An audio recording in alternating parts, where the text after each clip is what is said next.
오늘 저는 이 성탄절 아침에 여러분들과 함께 큰 기쁨의 좋은 소식이라는 제목으로 잠깐 말씀을 드립니다.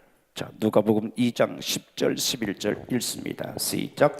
천사가 이르되 무서워 말라. 보라, 내가 온 백성에게 미칠 큰 기쁨의 좋은 소식을 너희에게 전하노라. 오늘날 다윗의 동생에 너희를 위하여 구주가 나섰으니 곧 그리스도 주시니라. 아멘.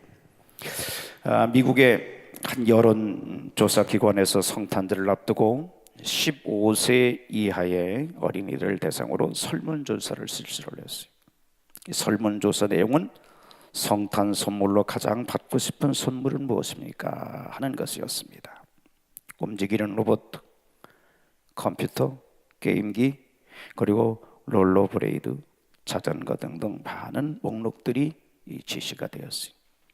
그 중에 한 아이의 대답이 눈길을 끌었습니다. 그 아이의 목록은 어머니였어요. 그 대답은 어느 고아원에 있는 아이의 것이었습니다. 그 고아원은 미국 내에서 최고의 시설과 그리고 후원자를 갖고 있어서 아이들에게 그 일반 가정집 부럽지 않은 아주 생활 환경을 제공해 주고 있었습니다. 하지만 아무리 좋은 시설에서 풍족한 것을 누려도 이 아이의 마음속에 있는 어머니에 대한 그 빈 공간을 물질이 대신 채워줄 수 없었던 것입니다.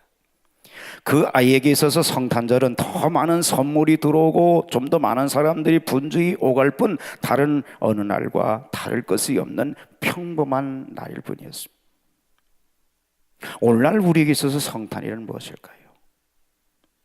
왜 성탄이 우리 모두에게 기쁨이 되고 행복이 될 수 있습니까? 이 물음에 대한 분명한 답을 할 수 없다면 성탄은 우리에게 자신의 생일처럼 조금 분주하다가 끝나버릴 어느 날과 다를 바가 없는 것입니다. 오늘날 많은 사람들에게 성탄이 어떤 의미로 자리 잡고 있습니까? 성탄절이 시작되면 거리 곳곳에 화려한 불이 밝혀지고 곳곳에 성탄트리가 세워지고 캐롤과 함께 거리는 사람들로 북적됩니다. 가게마다 성탄 특수 상품으로 넘쳐납니다. 길거리 현수막에는 아이 예수의 탄생을 축하합니다라는 축하 문구가 나와붙습니다.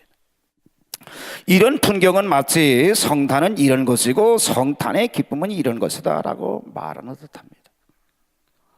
사람들에게 성탄이란 아기 예수의 탄생을 축하하는 기념일 정도로 인식되고 있다는 거예요.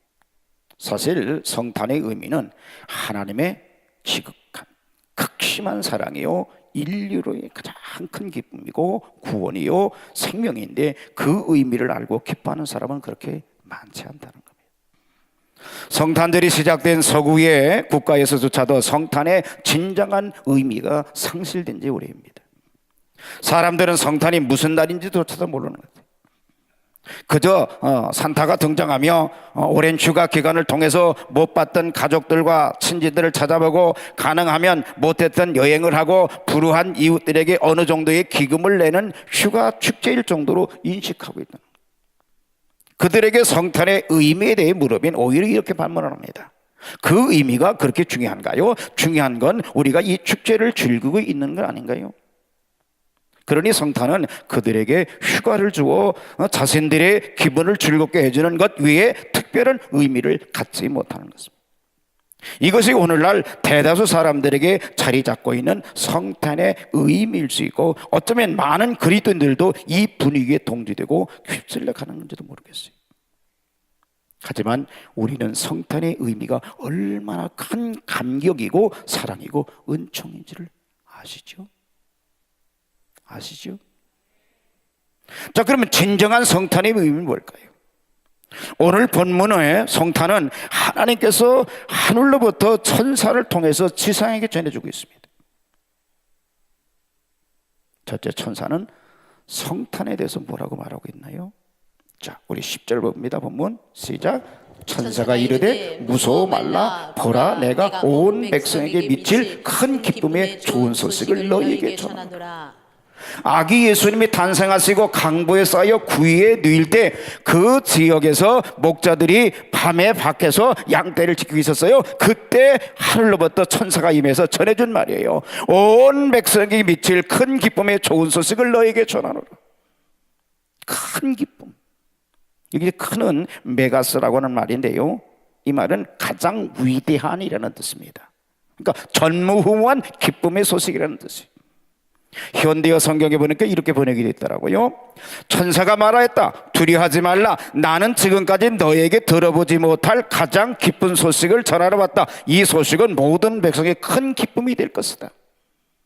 지금까지 너희가 전혀 들어보지 못한 가장 큰 기쁨의 소식, 그야말로 전무후무한 기쁨의 소식, 이것이 성탄입니다. 이것이 성탄의 복음인 거예요. 그런데 한 가지 중요한 사실이 있어요. 이 전무후무한 기쁜 소식이 특별한 사람에만 해당되는 것이 아니라는 거죠.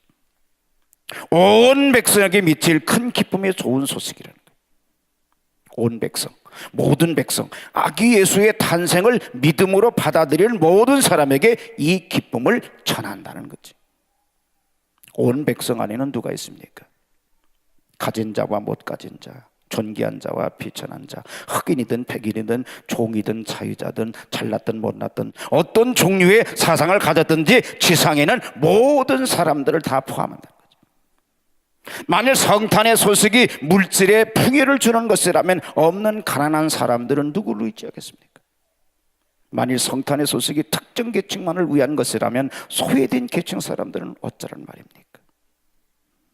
아기 예수의 탄생은 이와 같은 모든 것을 뛰어넘어서 그 소식을 듣는 모든 이에게 기쁨이 되는 좋은 소식인 것을 믿으시기를 바랍니다. 1914년 세계 제1차 대전이 한창 적에 벨기에의 그 이프로라고 하는 그 지역의 한 들판에서 참호를 파고 서로 총뿌리를 겨누고 있던 영국군과 독일군 소대가 마주하고 있었습니다. 너무나 추운 12월 24일 밤 참호도 얼고 그리고 바람도 얼고 병사들의 마음을 얼어붙은 새벽 시간, 이제 잠시 후 본부에서 명령이 내리면 죽기 살기로 상대방 참호를 공습하여서 적을 죽여야만 하는 임무를 맡은 작은 소대원들이 그렇게 얼어붙은 시간을 보내고 있었습니다. 그런데 한 병사가 하늘을 보면서 문득 내일이 크리스마스라는 사실을 생각하면서 나지막하게 떨리는 목소리로 성탄 찬송 한 곡을 불렀습니다. Silent night, holy night, all is calm, all is bright. 그러자 주변에 있는 동료들도요 고향 생각을 하면서 하나둘 조용히 그리고 나지막한 목소리로 캐롤 찬송을 따라 부릅니다. 그렇게 잠시 시간이 흐르자 그 소리가 독일군 참호까지 들립니다. 그러자 답가라도 하듯 이 독일군 병사 중 한 사람이 독일어로 Heile Nacht, Heilige Nacht, Heilige Schatz, Heijam Haut, Du das Traude Hohe Heilige Feier. 저 발음이 제대로 되나 모르겠다. 역시 고요한 밤 거룩한 밤에 대한 답가를 부른 거예요. 서로 쫑뿌리를 적에 겨누고 있지만은 알고 보면은 모두 다 예수 믿는 나라들입니다. 성탄절 추억이 있는 나라들. 그런데 얼마나 시간이 흘렀을까? 캐롤 찬송이 고요히 그러나 조심스럽게 오고 가는 순간 영국군 부대에서 소대장에게 무전이 왔습니다. 여기는 독수리, 여기는 독수리, 매 응답하라, 매 응답하라. 소대장이 무전을 받습니다. 적들이 어떻게 되었는지 동태를 보고하라. 그런데 마침 그 시간에 독일군 부대에서도 동일하게 그 소대장에게 적들이 동태를 묻는 교신이 왔어요. 근데 놀랍게도 영국군 소대장과 독일군 소대장은 서로 약속이나 하듯이 이렇게 응답을 했습니다. 여기는 왜 독수리 응답하라, 여기는 까마귀 붉은 옴답하라. 말하라, 적들의 동태를 살펴라. 적들이 어떻게 되었는가. 그리고 두 소대장은 이렇게 응답을 했어요. 여기는 적은 없다. 다시 말한다, 여기는 적은 없다. 그리고 두 소대는 서로를 등 뒤로 하고 철수를 했어요. 이 일은 나중에 전쟁이 끝난 후 우연한 자리에서 만난 두 소대장들이 서로 이야기를 나누다가 나온 이야기라고 합니다. 16년간 식물인간 투병서 돌연 회복했다는 크리스마스의 기적으로 미국을 떠들썩하게 만들었던 여성이 있습니다. 16년 반 동안 식물인간으로 지나온 미국 뉴멕시코주의 패티 화이볼이라는 당시 42세의 여인인데, 크리스마스인 25일 아침 침대 시트를 갈아주는 간호사에게 괜찮으니 그냥 놔두세요 하고 말을 건넸어요. 뇌사 상태에 빠졌던 환자가 의식을 되찾는 경우는 가끔 있지만은 대개는 정신적, 육체적 후유증이 남습니다. 이 화이트볼처럼 전기가 나갔다가 들어오듯 갑자기 완벽하게 회복된 일은 매우 드물다고 미 ABC 방송은 29일 전했어요. 기나긴 잠에서 깨어난 화이트볼은 잠시 어리둥절했습니다. 26세 때 83년 넷째 아이를 낳기 위해서 병원에 들어갔는데 그 사이에 40대가 되어 있었기 때문에 그 당시 그는 제왕절개 수술로 아기를 낳고는 혼수 상태에 빠져버려요. 부축을 받으며 병생에서 일어난 그는 그간의 일을 전해드더니 이내 환자복을 벗고 평상 일반복으로 갈아입었어요. 그리고 친정 어머니한테 안부 편지를 썼습니다. 나흘 뒤인 29일에는 연말 연시를 맞는 여느 사람들과 똑같이 쇼핑을 해갖고 저녁에는 얼굴을 보지 못한 채 혼자 자란 아이를 비롯해 네 아이와 옛 남편을 만났습니다. 가족들은 그의 기적 같은 회복은 하나님이 보낸 성탄 선물이라고 믿고 있습니다. 둘째, 천사가 전하여 준 기쁨의 좋은 소식은 뭘까요? 자, 우리 11절 12절 본문입니다. 시작. 오늘날 다윗의 동네에 너희를 위하여 구주가 나섰으니 곧 그리스도 주시니라. 너희가 가서 강보에 쌓여 구이에 누인 아기를 보리니 이것이 너희에게 표적이라. 기쁨의 좋은 소식은 우리 가운데 구세주가 나섰다는 소식입니다. 구원의 하나님이 인간의 몸을 입고 모습을 입고 이 인간 세상 속에 들어오신 소식. 사람들은 지식이 발달하고 의학이 발달하고 문화가 발달하면 삶의 상황이 개선되고 공허함이 사라질 것이라고 생각을 합니다. 국민소득이 올라가면 행복해질 것이라고 생각을 합니다. 개인적으로도 좀 더 많은 것을 갖고 좀 더 안정적인 지위를 누리면 이러한 마음의 공허도 사라질 것이라고 생각을 합니다. 그래서 사람들은 더 발전하려고 하고 더 성공하려고 하고 더 많은 것을 소유하려고 애를 써요. 오늘날 현대인들은 과거의 사람들보다 훨씬 나은 물질적 환경과 발달될 시설 속에 살아가고 있어요. 그런데 그 결과가 뭘까요? 우리 속에 있던 문제가 해결되었습니까? 마음의 공허의 문제가 해결되었나요? 책을 보면 우리는 여전히 과거 사람들과 똑같은 고민을 하고 있음을 알게 됩니다. 사람들은 어디서 무엇 때문에 삶이 어디로 가는 것일까? 여전히 똑같은 물음 속에 방황하고 있다는 거예요. 뉴욕 시내에서 버스를 운전하던 한 운전기사의 이야기입니다.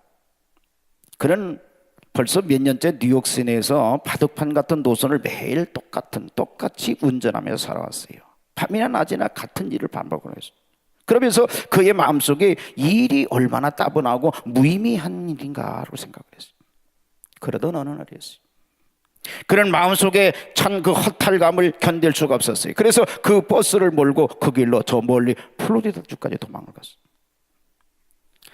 잠시 해방감을 느꼈지만 결국 버스 한 대가 실종된 것이 발견되었고 얼마 되지 않아서 경찰에 체포되었습니다. 법정에서는 그에게 판사가 물었습니다.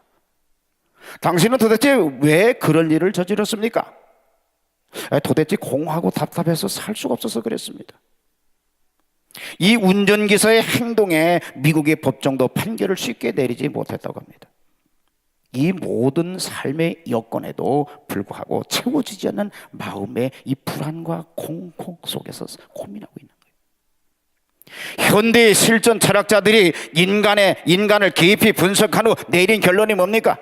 인간의 내면의 깊은 곳에 있는 본질은 불안하다는 거죠. 도대체 어떤 욕구로도 채워지지 않는 이 인간의 본질적인 문제를 무엇에서 비롯된 것이고 어떻게 해야 될 것인가 하는 거예요. 성경은 이에 대해서 이렇게 말을 합니다. 로마서 1장 28절입니다. 같이 읽습니다. 시작. 또한 저희가 마음에 하나님 두기를 싫어하며 하나님께서 저희를 그 상실한 마음대로 내버려 두사 합당치 못한 일을 하게 하셨으니, 인간의 상실된 마음의 상태가 하나님을 거부하고 떠난 데 있다는 거예요. 생명의 근원이며 삶의 안식처인 하나님을 떠난 것은 부모를 잃고 고아의 상태에 빠진 것과 같습니다. 하나님 대신 다른 것으로 이것을 대체해보려 하지만 그럴수록 공허할 뿐입니다. 엄마를 잃은 고아의 허전한 마음을 채울 수 있는 최신식 시설이나 멋진 상품 또는 화려한 볼거리가 아니라 어머니의 따뜻한 품인 겁니다. 프랑스의 수학자이자 철학자인 파스칼은 이런 인간의 상태를 이렇게 말을 했어요. 인간의 내면 깊은 곳에는 커다란 동궁이 있는데 이것은 우주의 그 무엇으로 채워지지 않고 오직 하나님으로만 채워질 수 있다. 천사가 전해준 성탄의 핵심은 인간의 몸을 입고 찾아오신 구원의 하나님인 예수님이 우리와 함께 하신다는 거지. 나 같은 죄인과 함께 하신다는 거예요. 자, 마태복음 1장 21절에 시작. 아들을 낳으리니 이름을 예수라 하라. 이는 그가 자기 백성을 저희 죄에서 구원할 자심이라 하니라. 그리고 23절 시작. 보라, 처녀가 잉태하여 아들을 낳을 것이요 그 이름을 임마누엘 하리라 하셨으니 이를 번역한즉 하나님이 우리와 함께 계시리라 함이라. 아멘. 스스로 하나님을 거부하고 떠난 죄인의 상태에서 이 세계 속에서 고아처럼 살던 인간에게 우리의 영원한 생명의 부모이신 하나님이 찾아오신 것이 바로 성탄입니다. 그 세상 어떤 곳으로 채워지지 못하는 공허함을 채우러 오신 분이 예수님이십니다. 누구를 위해서? 나를 위해서. 그런데 여러분은 무엇에서 그 공허함을 채우시려고 하십니까? 일?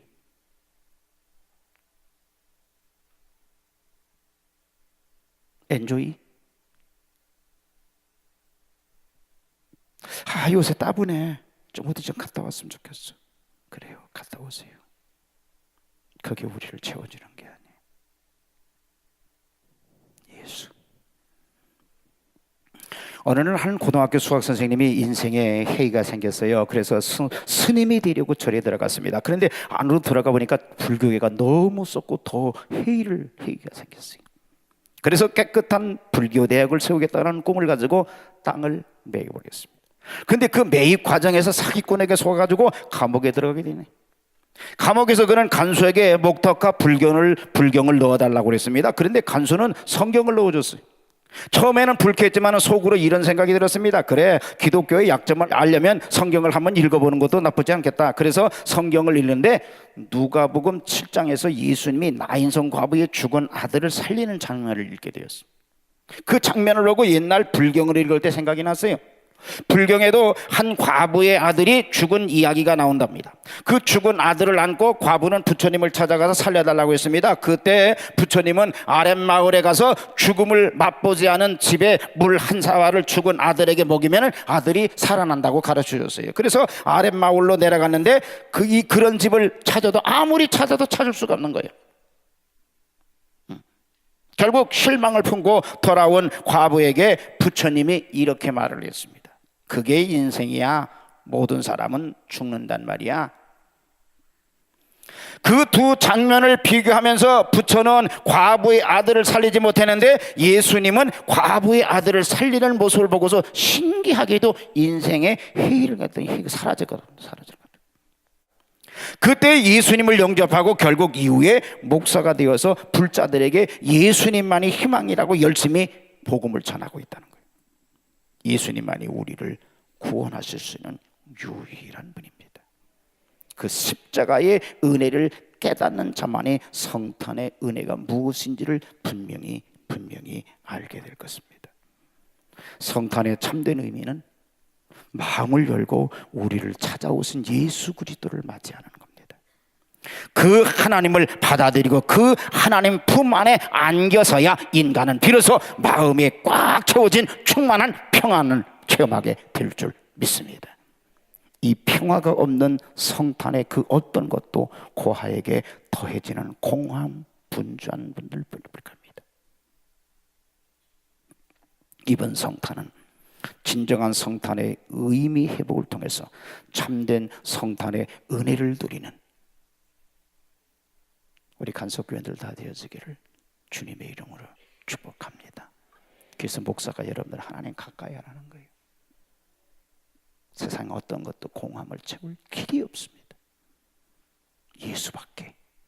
그 찾아오신 예수님을 마음에 영접하시고 그분과 늘 동행하는 행복자 간석교인들 다 되어지기를 주님의 이름으로 축복합니다. 자, 우리 말씀 생각하시고 함께 주님 앞에 우리 주여 삼창하시고 결단하겠습니다. 주여, 주여, 주여.